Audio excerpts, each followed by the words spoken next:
everyone. Today we have Dr. Vanitha Arora with us, who's a cardiac electrophysiologist. Hi, Dr. Vanitha. Hi, how are you doing? I'm doing great. How are you? Good, thank you. So, Dr. Vanitha, could you tell us something about yourself? Could you introduce yourself to our audience?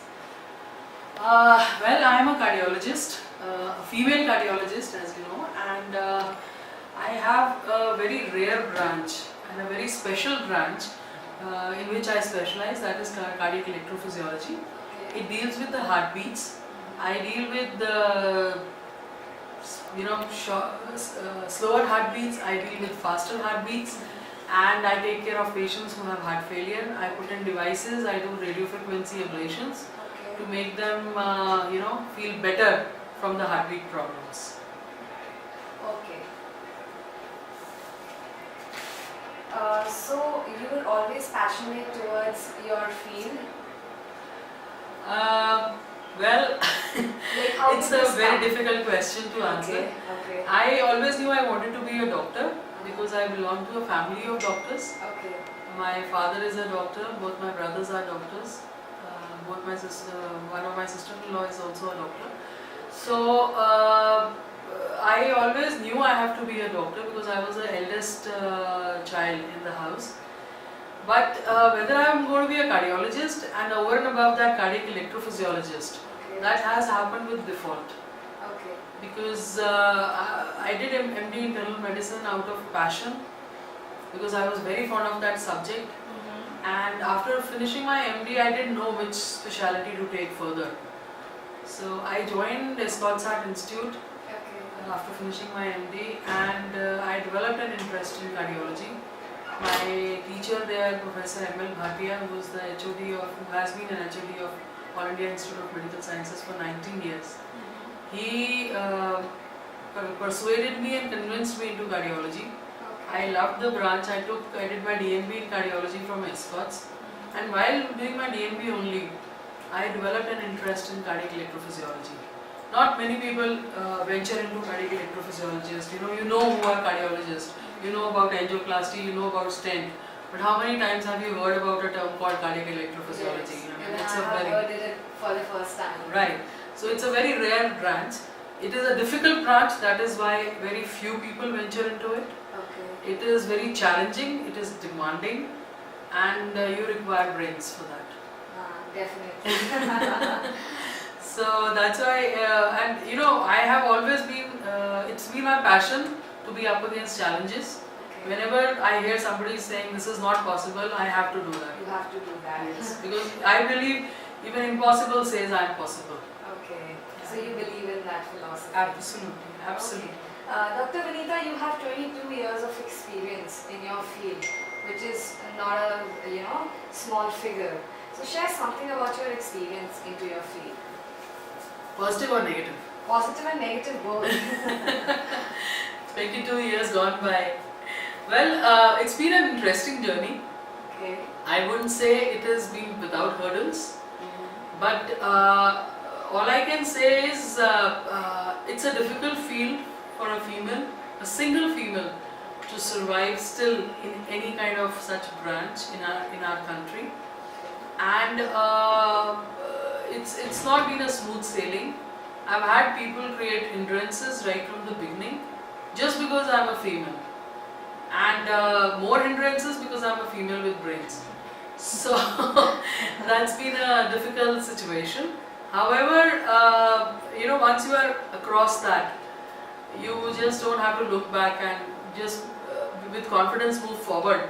That's the most important thing which matters in life. Okay. I give an example that when people throw stones on you, either you can get hurt by them or you can pile them up, make a mountain and start climbing it. And that's your way to success. That's what I've done. Okay. So you have faced things like in this field, something like males are dominating in it. There has been not only a dominance, there has been a lot of bias. Okay. For me to be a female, there's been a lot of bias, yes. Okay. It still is. It's interesting that in still spite is. of all those hurdles in your life, you stand up here with so much. Okay. Dr. Vanita, a lot of people suffers through heart problems these days. A lot of them are suffering. So we want to know what heart. There is a few misconceptions as well. So we want to know that what heart failure exactly is and what causes it. You see the term heart failure. Heart is cardiac, right? Failure means it is not functioning properly. It has gone into failure. It is not doing its function properly. You see, heart starts to beat while a child is in a fetal condition inside the womb of the mother. It starts to beat that early, right? And it beats till the person expires, right? The heart is the only organ which is working constantly day in and day out 24/7, right? Now you would say, why doesn't it get tired? It doesn't get tired because once the heart is contracting, it's called systole, it's contracting, that is the time it is working, and when it is, there is a relaxation after that, that is known as diastole. That is the time when the heart is relaxing, so it takes its time off. Okay. Now with this systole and diastole going on, whenever the systole function becomes compromised, the muscle of the heart becomes weak because of either heart attack or the muscle has some infection or some kind of a infiltration disease because of which it is not contracting properly. Then patient starts to have symptoms of heart failure. Okay. Now what happens is, it is very commonly known that patient had a heart attack, he went to the hospital, they did there was an attack, they did angiography, they did angioplasty, and the vessel has been restored with the blood flow because angioplasty has been done. However, the patient is never told that there are after effects of that also. Once the patient has had a heart attack, the damage is done. They have to take care of the heart muscle to not let them have a damage further ahead. However, it is either because of ignorance or because of unawareness that patient doesn't care about that. The most important thing for patient is to know their ejection fraction, which is calculated by echo. Echo does the heart functioning calculation. It shows us how good the heart is functioning, whether it is contracting or systolic performance is good or not, or it is relaxing normally or not. So if there is a fall in this heart ejection fraction, then the patient will have symptoms of heart failure. And that is the most difficult situation because the muscle has been damaged. And the heart is not contracting right. That is what I do, that is what I correct. That is one part of my job. So what causes it? You can have it because of blockages in the arteries. There has been a heart attack, it can be because of that. It can be because of your blood pressure problem. You had blood pressure which is totally uncontrolled, you kept it uncontrolled for years together, not taken care of it, that's why you can have the heart, the load on the heart is so much that it starts to fail. Uncontrolled diabetes can do this. If you have diabetes, there is a constant damage on the heart that can affect the heart muscle directly. It can become, sometimes in pregnancy it can happen that heart muscle can get affected. Certain viral infections can do that. It's known as myocarditis. So certain viral infections can do that. And then there are some valvular problems which can occur because of infections of the valves, which can lead on to heart function failure. So what you are saying is, the people like uncontrolled blood pressure, hypertension problems and uncontrolled diabetes can lead to heart failure. Yes. So if a person is not on regular medicines to cure blood pressure or diabetes. Not only medication but rest of the precautions also. Yes. Okay. This can all cause effect on the heart and lead on to heart failure. Yeah. These days even kids come across problems like low BP, low blood pressure or high blood pressure, diabetes problems. So why does it happen in kids? Is it in the genes? Is it because of the genes, or there's any specific reason that children are doing out there and they should avoid? In children, it is genetic. It does happen because of genetics. Secondly, it happens because of the stress, that amount of stress that they have. Thirdly, most of our female families I have seen, the Indian families I have seen, that females, while they are pregnant, they don't undergo a regular antenatal checkup.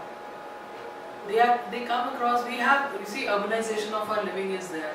We have females who are career oriented, they get pregnant, they keep on working, then they don't take care of their health so good as they should, right? Once you are bearing a child, you are supposed to be extra careful about what you are eating, what your hygiene is, where you are, how you are working, how are you are traveling, how much stress you are carrying through that. And neither do they undergo antenatal checkup. So they are up against a lot of infections. So, and infections during pregnancy can cause these problems in the children further. All right. Right? So it is very important for us to take care of the female health as an issue. We should make it an issue, in our country. We should take care of females so that our next progeny is better. Okay. Yes, so that is what happens. Females these days are so ambitious that during their pregnancy time also they should be ambitious. They should be ambitious, but over ambitious. They have to work, both the people have to work. That is what happens in our society. They avoid taking care of, like, even if you take our examples, we would still want to work. We get used to it. See, I am not against females being ambitious or over ambitious. I am against them not taking care of themselves. Yeah. Or I am against their families or their husbands not taking good care of themselves. They are supposed to take care of themselves. That is the most important thing. Okay. Dr. Vanitha, what is CRT? That is cardiac Resynchronization therapy. resynchronization therapy. Yes. Well, CRT is a very interesting therapy which has made its place in our cardiac world from last about a decade. It is known as cardiac resynchronization therapy. As the word says, it resynchronizes the desynchronous heart. Once the patients have heart failure, I told you the heart function becomes low. These patients have their heart function so low that their lower chamber of the heart, instead of contracting in sync with each other, they are doing the rocking movement. Okay. So they have further deterioration of the symptoms. Their life is very miserable because of this synchronous movement being turned to a dysynchronous rocking movement. So we implant a therapy, a device in these patients which is known as CRT. It is a kind of a pacemaker. It is a very interesting, sophisticated pacemaker and a very intelligent pacemaker which has 3 leads. Instead of conventional 2 leads, it has 3 leads. One lead goes into the right upper chamber of the heart, one lead goes into the right lower chamber of the heart, and the third lead goes to the left chamber of the heart. So this rocking movement of the lower chambers of the heart is converted into a sync movement whereby it improves the heart function of the patient and averts heart failure in such patients. Okay. And what is the difference between heart failure and a heart attack? Yeah. People generally misunderstand what exactly is the difference. Even I don't know what's the difference between heart failure and heart attack. See, heart attack is that when you have the arteries which are supplying blood to the heart, you have blockages in those arteries. Then patient has chest pain, sweating, and he suffers a heart attack. Okay, that is the plumbing action of the heart, right? Like when you make a house, you have a system of water supply and electrical supply, right? Both the systems are important. They are not dependent on each other. So heart also has 2 systems. One is the blood supply to the heart, that is the plumbing action. The other is the electrical network around the heart, which is the pulse. Okay.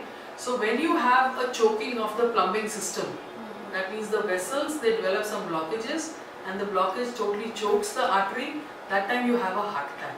And that heart attack leads on to the damage of the heart muscle. Once the heart muscle becomes poor, it becomes less than normal, then patient has heart failure. Okay. Because of that poor heart muscle functioning. Okay. And what happens in a sudden cardiac arrest? How much chances of mortality is there? In sudden cardiac arrest? Yes. Now, when I have told you about these blockages in the arteries causing heart attack, once that heart attack occurs, I told you that muscle is destroyed. That muscle is dead, Okay. right? If I have to explain it to you, you see, this is the heart, right? This is the vessel which is supplying blood to the heart. This is a vessel supplying blood to the heart, right? This is the muscle, okay? So this artery develops a blockage here. Okay, this is like a tube. This is like a tube, and this tube gets choked by a clot inside. Okay. Right? This is a clot which forms inside the artery, and then the blood supply to this muscle is stopped because of this block. Okay, because of this blockage. Right. Okay. So once this blood supply stops to this muscle is damaged. This goes dead. This is dead. Now this dead muscle is like a scar. Okay, it is like a scar. This dead muscle has no other use. It cannot contract normally. The contraction goes down, so patient has heart failure.